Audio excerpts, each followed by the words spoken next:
नमस्कार दोस्तों, आपका बहुत बहुत स्वागत है प्राइम डिबेट शो में। मैं हूं प्रदीप। ये अरविंद केजरीवाल जी है, ये बहुत ही समझदार और शातिर है। क्यों?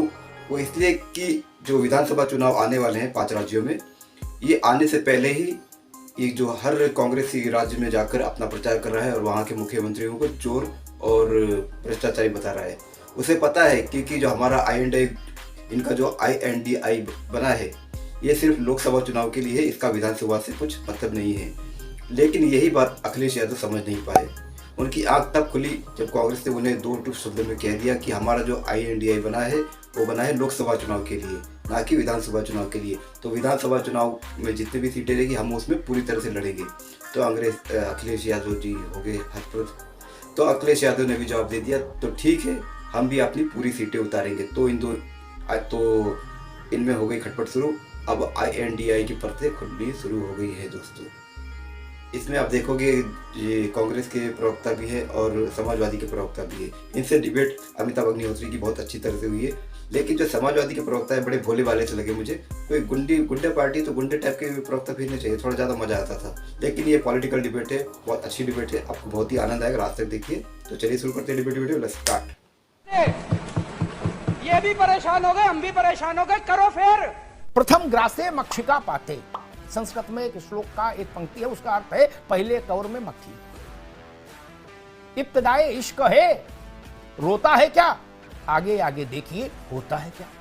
अभी तो ट्रेन मध्य प्रदेश चली, उत्तर प्रदेश आना बाकी है, और उत्तर प्रदेश में तो घल्लूघारा हो जाएगा। यहां से तो सोनिया जी, प्रियंका जी, खड़गे जी, राहुल जी सबको लड़ना है। तिवारी जी, क्या इसकी उम्मीद थी कि ऐसी स्थिति बन जाएगी? और वो भी तब जब समाजवादी पार्टी के का जो प्रथम परिवार है वो सीधे बातचीत में इन्वॉल्व रहा उस मध्य प्रदेश में। उम्मीद तो लेकिन अब वो कह रहे हैं कि भाई कमलनाथ तो कमलनाथ पार्टी से भी बड़े नेता हो गए, हमारी जीती हुई सीट पर भी आदमी उतार दिया जिसका समर्थन हमने उनको दिया था जब सरकार बना रहे थे। और सपा के लोग मुझे बता रहे थे कि यही कमलनाथ और उस वक्त स्वर्गीय, आज स्वर्गीय है अहमद पटेल, अहमद भाई, वो ये बोले इन लोगों ने अखिलेश यादव को 10 दफा संपर्क किया था चिट्ठी के लिए।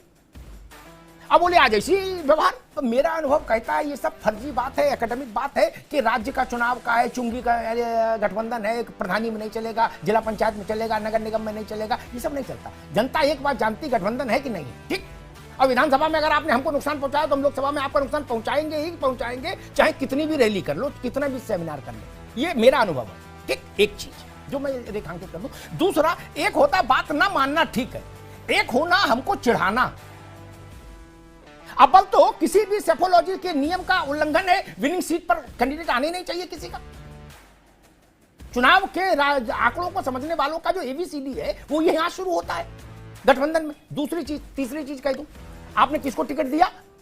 दीपक यादव के रिश्तेदार भाई को। ये दीपक यादव कौन है? ये समाजवादी पार्टी का MLA है।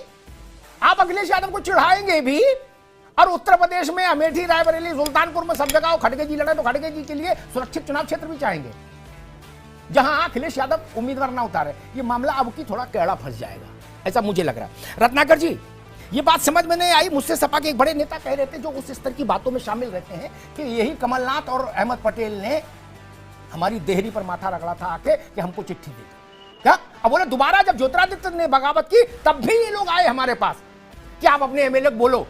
बोले तब अखिलेश जी ने कहा था कि आपने जो कमिटमेंट किया था वो पूरा नहीं किया उस MLA के साथ। बोले अब की गलती हो गई, आगे से ध्यान रखेंगे। बोले अब ये स्थिति जबकि गठबंधन में है। रत्नाकर जी, अब मामला लग रहा है यूपी में फंसेगा भैया। ये इंडिया का गठबंधन जो है वो राष्ट्रीय स्तर पे गठबंधन है और लोकसभा चुनाव के लिए गठबंधन है। ये बहुत ही क्रिस्टल क्लियर मैसेज है हर पार्टी के लिए, हर देशवासी के लिए। हम अखिलेश यादव को नहीं पता होगा। अरे सुन तो लीजिए, हाँ सुनिए। ये राष्ट्रीय स्तर का गठबंधन है और राष्ट्रीय 2024 का चुनाव के लिए हम एकत्रित हुए थे। पटना से लगाई, बेंगलुरु से लगाई, मुंबई तक की मीटिंग हुई है। वो सारी राष्ट्रीय स्तर पे चुनाव के लिए हम अगला जो है रणनीति तय करने के लिए हो। और देखिए, शरद पवार जी ने पहले भी कहा है कि विधानसभा के चुनाव में छोटी मोटी जो है उलझने आ सकती है। हम कहीं पे भी एक दूसरे से कहीं सहमति बना सकते हैं कि ठीक है भाई, आप इस सीट पे लड़े, आप उस सीट पे लड़े। ऐसी परिस्थितियां पैदा हो सकती है, आपसी जो है कहीं ना कहीं मनमुटाव भी देखने को मिल सकता है। लेकिन राष्ट्रीय स्तर पे ऐसी कोई बात नहीं। हम वहां पे एकजुट, एक साथ कॉमन मिनिमम प्रोग्राम जो हमारा एक एजेंडा रहेगा, जो उसमें हम चुनाव लड़ेंगे। अब आगे मैं आपको कहना चाहता हूं, आप कह रहे थे कि जनता जो है कैसे करेगी, आपको विधानसभा में आपको नहीं देगी, फिर लोकसभा में दूसरे को कैसे दे देगी, जनता तो है ऐसे। लेकिन मैं अमिताभ जी, आप इतने वरिष्ठ और अनुभवी आदमी हैं कि विधानसभा में भी जनता ने, बहुत सारे राज्यों का उदाहरण दे सकता हूं मैं, और आप जानते भी हैं कि विधानसभा में पार्टियों को, वहां के क्षेत्रीय पार्टियों को या दूसरी पार्टियों को जिताया गया है, और लोकसभा के चुनाव में जो है राष्ट्रीय पार्टियों को जिताया गया है, जो कुछ महीने बाद ये चुनाव हुआ है।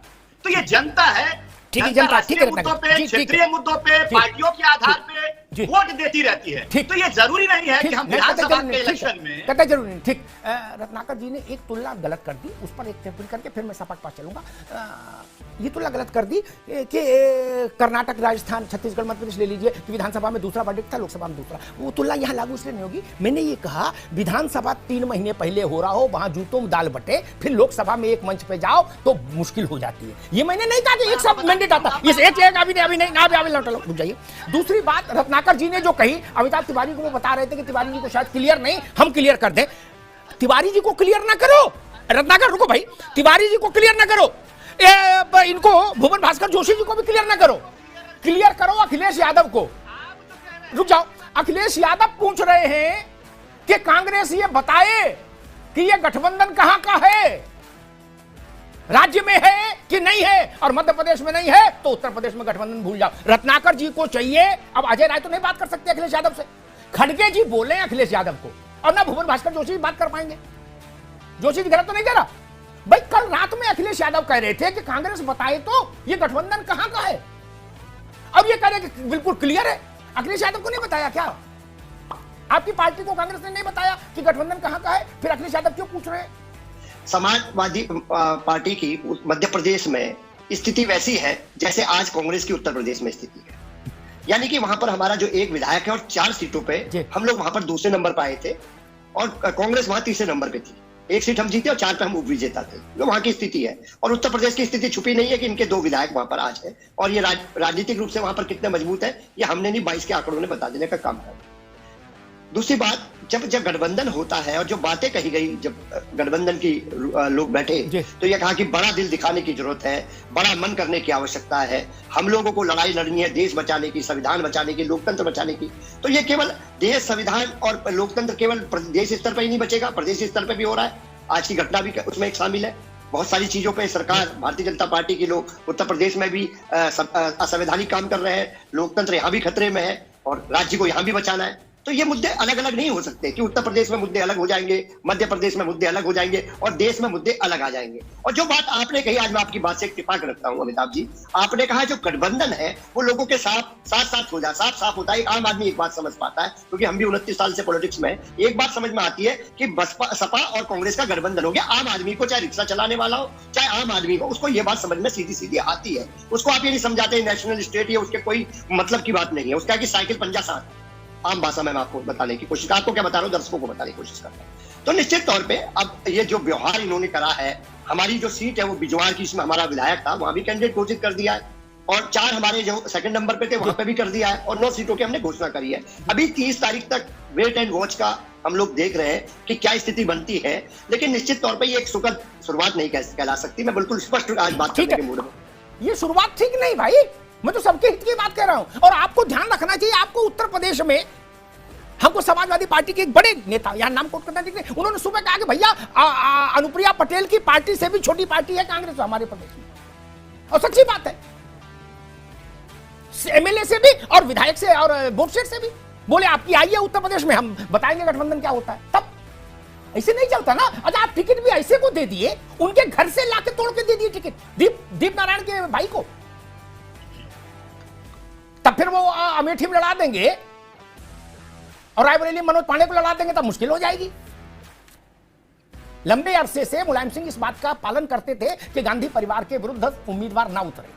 हालांकि उनकी पार्टी की स्थानीय इकाइयां उसका विरोध करती थी, मैं व्यक्तिगत तौर पर जानता हूं, फिर भी वो कहते नहीं, बड़े नेता उनके खिलाफ नहीं। ये मर्यादा टूटी तो भैंस पानी में चली जाएगी, खतरा। इंदिरा गांधी के समय में आज जो स्थिति भाजपा की है वो उस वक्त इंदिरा गांधी की, कांग्रेस की थी। एक सारा वर्चस्व राजनीति में उन्हीं का था, आज जैसे भाजपा का है। कांग्रेसियों की बात अच्छी नहीं लगी, लेकिन है, सच तो सच है, तो उनके अच्छे लगने का मसला नहीं। उस वक्त जनता से बात करते थे जब हम लोग तिवारी जी, तो जनता कहती थी भैया इनको वोट दे भी दें, जो इंदिरा गांधी के खिलाफ जितने घूम रहे हैं, बोले लेकिन ये टिकेंगे नहीं ना, आपस में लठ बजा देंगे। क्या भरोसा नहीं था जनता को? क्या फिर हिम्मत जुटाई, कुछ इंदिरा जी के कर्म भी ऐसे रहे, इमरजेंसी लगा दी तो हिम्मत जुटाई, लेकिन 2.5 साल में तर्पण हो गया पूरी जनता पार्टी का। क्या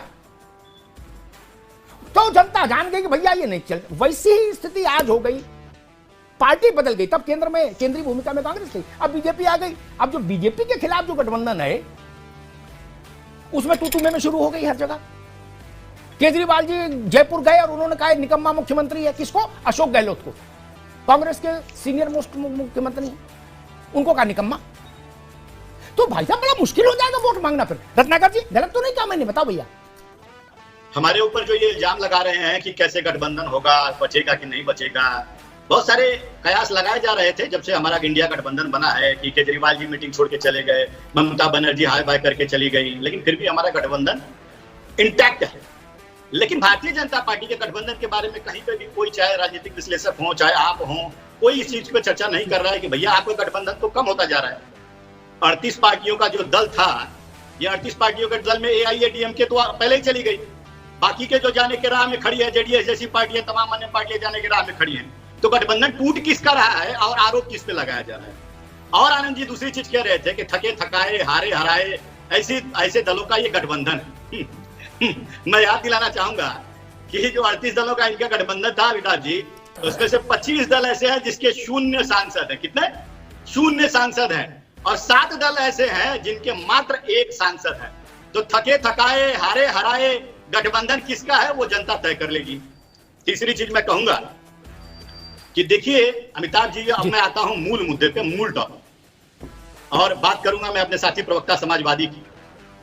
मैं ये कहना चाहूंगा कि कांग्रेस पार्टी पूरे राष्ट्रीय पार्टी, और राष्ट्रीय पार्टी होने के नाते हर राज्य में चुनाव लड़ती है। अगर हम कहीं पे भी एक राज्य में किसी भी क्षेत्रीय पार्टी से समझौता करते हैं तो निश्चित रूप से उस प्रकार का दबाव जो है हमको दूसरे राज्यों में भी झेलने पड़ेंगे। इस तरह की परिस्थितियों से बचने के लिए हमने ये बहुत क्लियर किया है, 5 राज्यों में हम किसी के साथ गठबंधन में चुनाव नहीं लड़ रहे हैं। कयास भले कुछ भी लगाए जा रहे हैं, लेकिन कहीं ना कहीं राज्य स्तरीय चुनाव में हमारा कोई गठबंधन नहीं है, ये बहुत ही क्लियर है। और दूसरा जी, मैं ये कहूंगा कि समाजवादी पार्टी कह रही थी, हमारे ऊपर जो इल्जाम लगा रही थी, निश्चित रूप से आपकी बातों को भी मैं कुछ हद तक जायज ठहराने की कोशिश करूंगा कि किस तरह से जो है कांग्रेस पार्टी अपनी रणनीति तय कर रही है। आज मजबूरी सिर्फ कांग्रेस पार्टी की नहीं है अकेले चुनाव लड़ने की या गठबंधन में चुनाव लड़ने की, जो है ये कवायद, ये सोच जो है सबको एक साथ लेकर चुनाव लड़ने की, ये मजबूरी कांग्रेस पार्टी की नहीं है, ये सबकी मजबूरी है। ये मैं बता सकता हूं कैसे। ठीक है, ये मजबूरी है, सबकी मजबूरी। ठीक है, आप रुकना होगा। दोनों गठबंधनों में बुनियादी फर्क समझिए, आप कांग्रेसी हो आप भाजपाई हो, इससे कोई फर्क नहीं पड़ता। सत्य तो सत्य रहता, हम कुतुब मीनार कूद जाए तो भी बदल तो नहीं जाएगा सत्य हमारे कहने से। ठीक, अच्छा लगे तो, बुरा लगे तो और डबल मानो। एनडीए गठबंधन में 90% से ज्यादा शक्ति भाजपा की है। ठीक, INDIA के गठबंधन में आप खुद लॉलीपॉप हो, सब लोग मिलके भी, उनके पास अकेले 303 है, आपके पास सब जोड़ के सारे दल 176 हैं। ये अंतर तो ध्यान देगा। अभी ये शास्त्रार्थ नहीं होगा मेरे साथ ना, रुक जाइए। ये खूबसूरती है, इसलिए ये बात नहीं, ये एक बार रत्नाकर भाई, हमेशा आदमी को ध्यान रखना चाहिए कि बोलने की तैयारी करो। अगर आप प्रत्युत्पन्नमति नहीं एक साथ है, आप इसको अगर आज लोकतंत्र बताएंगे तो जब इंदिरा गांधी कांग्रेस को लीड कर रही थी तो लोकतंत्र कहां गया था? तब आपके 371 आते थे तो वो लोकतंत्र था। आज मोदी के 303 आए तो बोले ये लोकतंत्र नहीं है, ये तो लोकतंत्र की खराबी है। गजब कर रहे हो। जवाहरलाल नेहरू के समय में कांग्रेस को आए और जब राजीव गांधी इंदिरा जी की शहादत पर चुनाव जीत कर आए थे 400 प्लस, तो लोकतंत्र नहीं था। अरे यार बोलो तो सही, कम से कम ईमानदारी की बात तो करो।